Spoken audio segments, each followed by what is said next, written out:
تو ہم بھی اس کتاب میں اسی رحمت کو پھیلانے کے لیے کوشش کر رہے ہیں، اور اللہ تعالیٰ سے دعا ہے کہ ہماری اس کوشش کو جو ہے وہ اپنی بارگاہ میں قبول اور منظور فرمائے، اور ہمیں ان لوگوں میں سے بنائے کہ جن لوگوں کے بارے میں شیخ نے یہ اینڈ پہ اشعار میں ایک دعا کی ہے کہ ہم راست فہم سے اس کو سمجھیں اور پھر راست فہم سے لوگوں تک بتائیں۔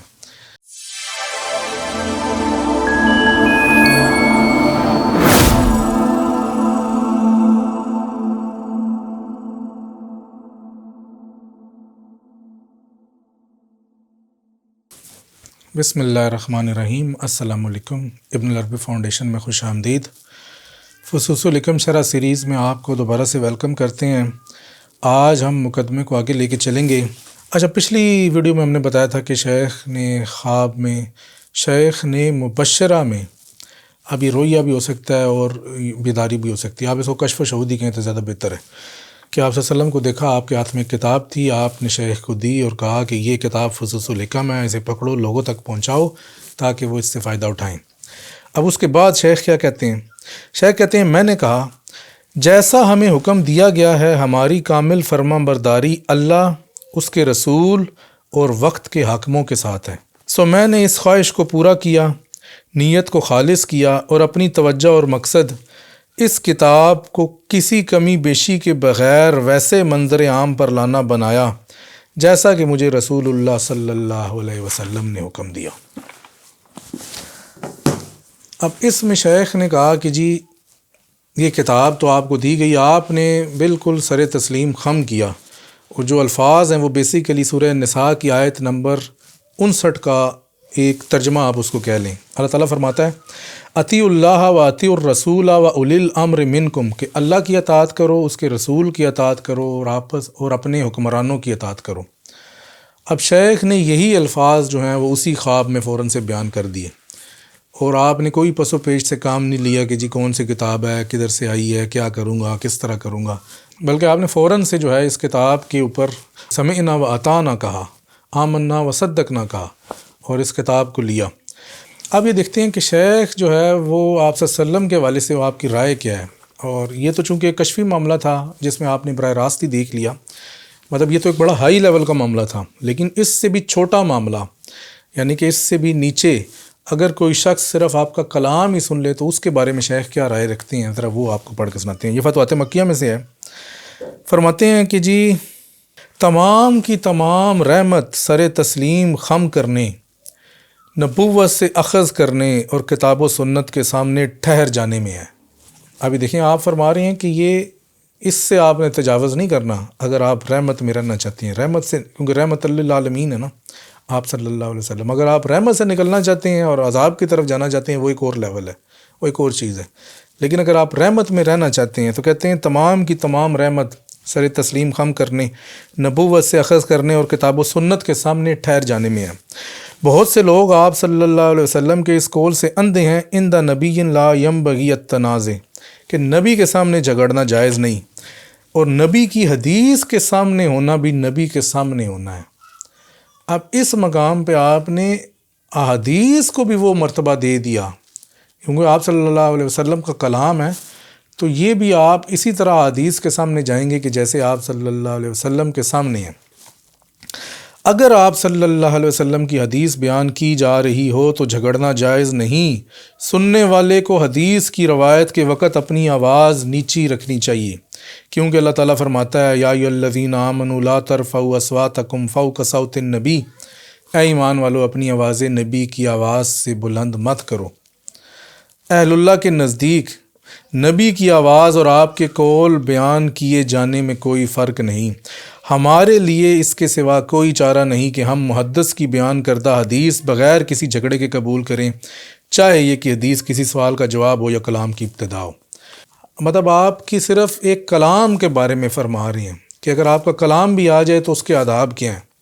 لیکن اگر آپ کو خواب میں، کشف میں، شہود میں آپ براہ راست آپ صلی اللہ علیہ وسلم کی زیارت ہو جائے گی، وہ تو اس سے بھی ایک اعلیٰ مقام ہے، تو اس کے تو آداب اور شرائط اس سے بھی بڑھ جائیں گی۔ تو پھر آپ نے فرمایا کہ جی اس کی وجہ یہ ہے کہ اللہ تعالیٰ نے ایسے شخص کے لیے بغیر شعور کے اعمال ضائع ہو جانے کی وعید بیان فرمائی ہے، کہ جو شخص آپ کے سامنے آواز کو بلند کرے. جب حدیث کا یہ مقام ہے تو پھر آپ دیکھیں گے اگر جس طرح شیخ نے کشف و شہود میں وہ کتاب لی ہے تو اس وقت تو شیخ نے یہی کہنا تھا کہ جو آپ نے کہا کہ السمع والطاعۃ للہ ولرسولہ ولاولی الامر منا، کہ ہم تو مطلب سمعنا و اطعنا، اس کے بغیر تو کوئی چارہ ہے ہی نہیں. تو یہ تھوڑا سا ایک کمپیریزن کے طور پہ. ابھی چلتے ہیں اپنے ٹیکسٹ کی طرف اور دیکھتے ہیں کہ اس میں مزید کون کون سے الفاظ آئے ہیں اور اس کو ہم کس طرح سے سمجھ سکتے ہیں.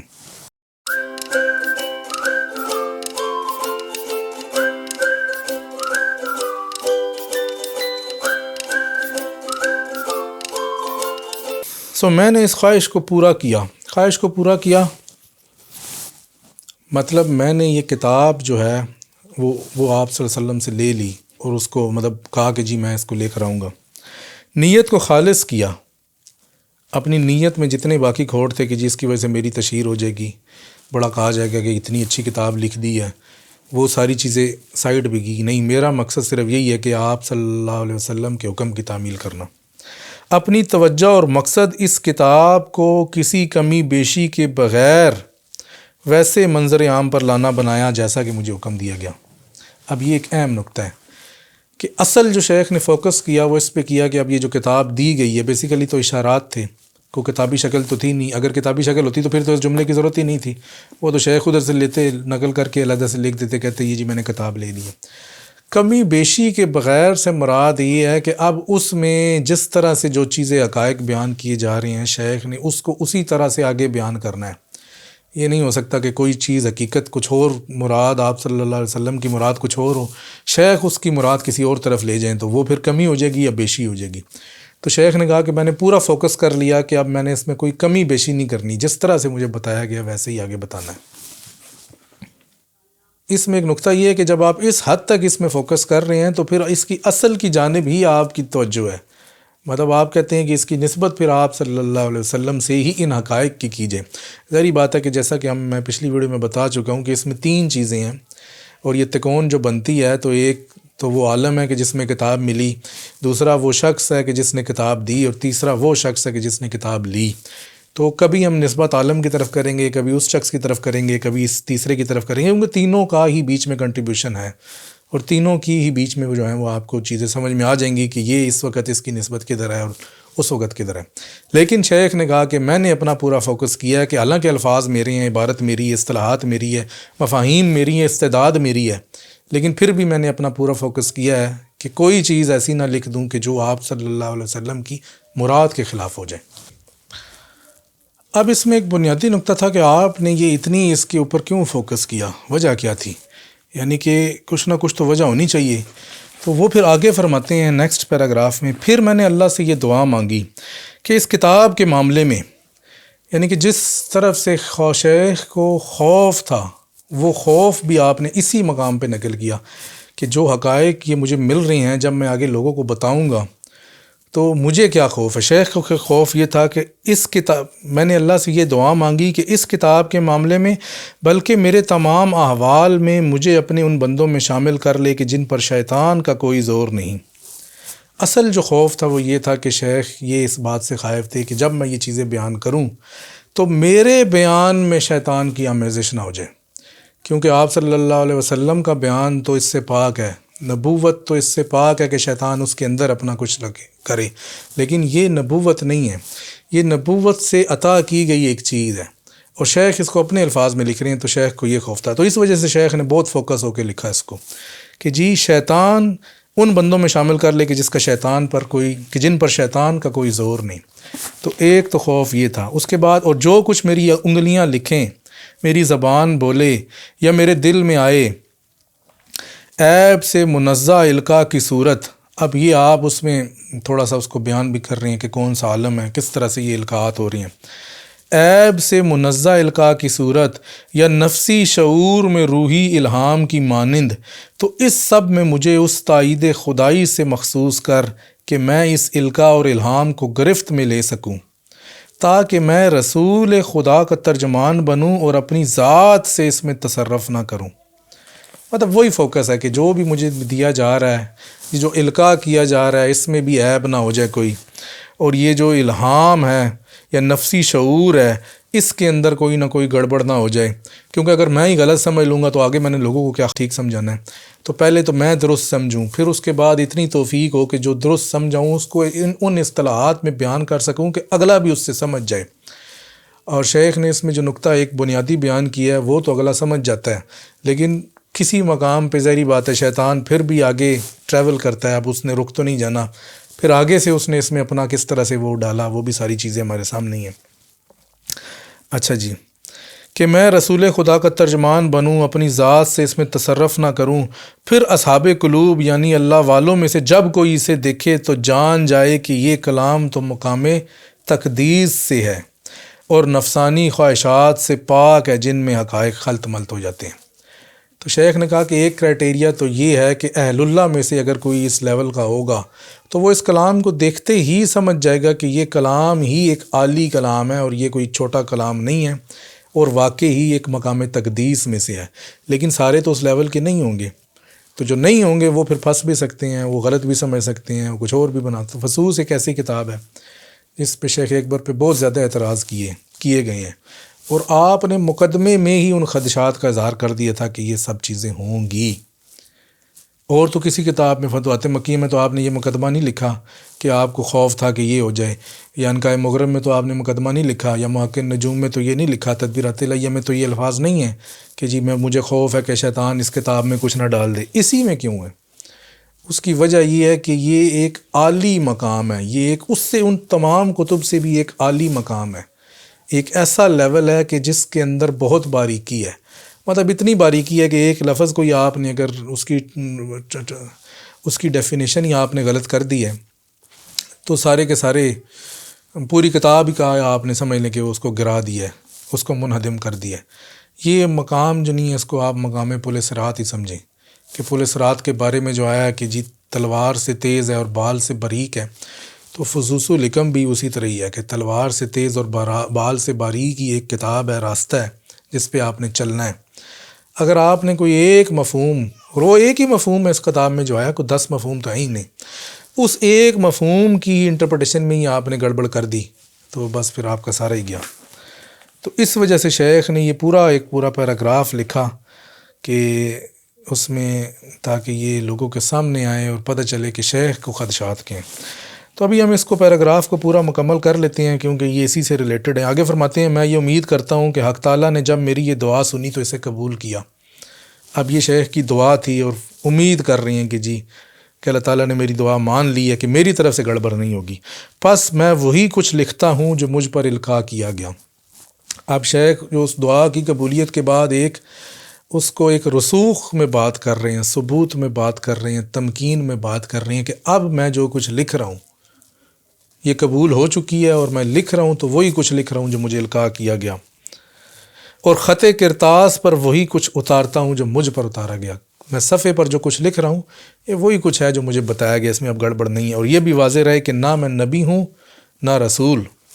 بلکہ میں تو وارث ہوں اور اپنی آخرت کی کھیتی کا حارث ہوں. اب یہ جو شیخ پہ اعتراض کیا جاتا ہے کہ جی ختم نبوت کو نہیں مانتے، تو یہ اس سے بڑھ کے کیا دلیل ہوگی کہ خود کہہ رہے ہیں کہ یہ بھی واضح رہے کہ نہ میں نبی ہوں نہ رسول. اور آپ نے تو یہ جملہ اس وجہ سے کہا کہ لوگوں کے ذہن میں رہے کہ نبی اور رسول ہی القاء شیطانی سے محفوظ ہے، کہ نبی اور رسول پہ شیطان کا زور نہیں چلتا. جو نبی نہیں ہے رسول نہیں ہے اس کے لیے یہ ایک ہے، تو مطلب یہ آپ اس کو کیا کہتے ہیں، خطرہ تو اس کے لیے ہے ہی ہے کہ شیطان اس میں القاء کی کوشش کرے گا جب تک کہ اللہ تعالیٰ جو ہے اس کی امداد نہ کرے، اس کی حفاظت نہ کرے. تو یہاں پر شیخ نے یہ اس وجہ سے کہا ہے، بلکہ میں تو وارث ہوں اور اپنی آخرت کی کھیتی کا حارث ہوں، یعنی کہ میں تو اپنی آخرت کی فکر رکھتا ہوں، مجھے دنیا سے کیا غرض. تو اس طرح سے اس کے بعد آپ کے یہ اشعار ہیں، اے لوگوں اللہ کی بات سنو، اللہ کی طرف لوٹو، اور جو کچھ میں اللہ کی طرف سے لایا جب وہ سنو تو اسے ذہن نشین کرو، پھر راست فہم سے اس اجمالی بات کو کھولو اور جمع کرو، پھر اس بات کے پیاسوں پر اس کو ظاہر کرو اور انہیں مت روکو، یہ وہ رحمت ہے جو تم پر چھا گئی، اسے پھیلاؤ. یعنی کہ یہ کتاب جو میں تمہارے سامنے لے کر آ گیا ہوں، اگر تمہیں اس کتاب میں سے کچھ سمجھ میں آ گیا ہے اور وہ ایک نقطہ بڑا اہم ہے تو اسے اللہ کی طرف سے ہی سمجھو، اسے ذہن نشین کرو. یہ راست فہم، پھر راست فہم سے اس اجمالی بات کو کھولو. اگر جو تمہیں سمجھ میں آیا اس کو کھولنے میں یہ نہ ہو کہ تم کچھ اور کسی اور طرف ہی نکل جاؤ، کیونکہ آگے فصوص کی شروعات بھی بہت ہوئی ہیں نا، ہم بھی شرح ہی کر رہے ہیں. تو اگر ہم فصوص کی شرح کرتے وقت ہی شیخ کی مراد سے ہٹ کے کسی اور طرف نکل جائیں تو ان اشعار کے مطابق تو پھر ہمارا تو پھر اس میں سے کوئی حصہ رہ ہی نہیں گیا. تو یہ شارحین کے لیے سمجھ لیں کہ شیخ نے مقدمے میں جو نہیں ہے ایک کرائٹیریا رکھ دیا ہے. پہلے اپنے لیے، پہلے کتاب جیسے دی گئی، پھر اپنا بتایا کہ میرا اس میں نے کیا کرائٹیریا اپنے لیے بتایا، پھر اپنی اللہ تعالیٰ سے دعا بتائی کہ میں نے اللہ تعالیٰ سے یہ دعا کی ہے کہ مجھے ان چیزوں سے حفاظت میری فرمائے اور شیطان کا زور نہ ہو. پھر اس دعا کی قبولیت کے بارے میں بتایا، پھر اس کے بعد اپنا منہج بتایا کہ دعا قبول ہو چکی ہے اور میں جو لکھ رہا ہوں وہ جو ہے شیطانی القاعات سے پاک ہے اور بالکل ویسے ہی ہے کہ جیسے مجھے دیا گیا ہے. اور پھر یہ بتایا کہ اس سب کے باوجود بھی نہ میں نبی ہوں نہ میں رسول ہوں، یعنی کہ میں معصوم نہیں ہوں، میں اللہ کی حفاظت کا محتاج ہوں. اور اینڈ پہ شارحین کے لیے بتا دیا کہ اب جو لوگوں کو یہ اس کتاب میں سے وہ چیز سمجھ میں آ گئی ہے تو ان کا کرائٹیریا کیا ہے. ان کا کرائٹیریا کیا یہ ہے کہ اللہ کی بات سنو، اللہ کی طرف لوٹو، یعنی کہ ان للہ و انا الیہ راجعون، اللہ آپ کے لیے سب سے اہم ہے. اور وہ کچھ جو میں اللہ کی طرف سے لایا جب وہ سنو تو اسے ذہن نشین کرو، یعنی کہ سنو تو اس کو سمجھنے کی بھی کوشش کرو کہ کیا چیز ہے. پھر راست فہم سے اس اجمالی بات کو کھولو، کہ جب تم نے کھولنا ہے تو پھر اس کو پہلے درست فہم تو ہو نا، یہ نہ ہو کہ اس کی غلط آگے لوگوں کو بتانے لگ جاؤ. پھر اس بات کے پیاسوں پر اس کو ظاہر کرو اور انہیں مت روکو، یہ وہ رحمت ہے جو تم پر چھا گئی سو اسے پھیلاؤ. تو ہم بھی اس کتاب میں اسی رحمت کو پھیلانے کے لیے کوشش کر رہے ہیں، اور اللہ تعالیٰ سے دعا ہے کہ ہماری اس کوشش کو جو ہے وہ اپنی بارگاہ میں قبول اور منظور فرمائے، اور ہمیں ان لوگوں میں سے بنائے کہ جن لوگوں کے بارے میں شیخ نے یہ اینڈ پہ اشعار میں ایک دعا کی ہے کہ ہم راست فہم سے اس کو سمجھیں اور پھر راست فہم سے لوگوں تک بتائیں. تو اپنی اس ویڈیو کو یہیں پر اختتام کرتے ہیں. اپنی نیکسٹ ویڈیو سے ہم جو ہے انشاءاللہ اس کتاب کو آگے لے کے چلیں گے. اس وقت تک کے لیے آپ سے اجازت ہے. السلام علیکم ورحمۃ اللہ وبرکاتہ.